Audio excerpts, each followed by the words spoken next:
First of all, I want to thank sincerely Deputy Charles Ward for bringing forward this very important motion.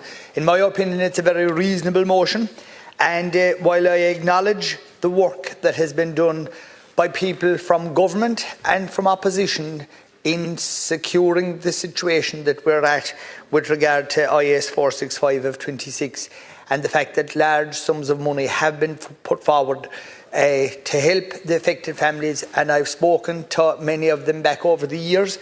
But the one thing that is of paramount importance is the case-by-case study. In other words, I note very much that in the motion that's brought forward, it provides an explicit entitlement for homeowners to opt for full foundation replacement where reasonable doubt exists as to future performances.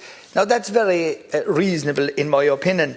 And I've read the counter motion by government, and of course where that states, notwithstanding that there are no current cases to damage to foundations, and then it goes on to say what the government side is. But if you look at this, it makes no sense whatsoever to not make allowances for where foundations are deemed to be unsafe or unsure, because it doesn't make sense to be giving people assistance to build a house on top of a foundation that might in the future weaken and not be of proper standards. And I think that's why this motion is very reasonable. I do want to highlight at this stage, tonight I'm facilitating a minister by pairing with him to allow him to do his work, but only for that fact I would actually be supporting this motion, because I think it's a very reasonable motion.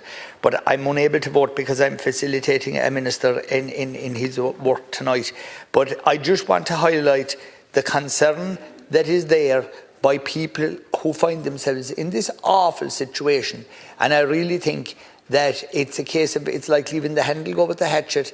The government have recognised that this is a problem, but I think ignoring the fact that the foundations could also be a problem, I just think that's inherently wrong.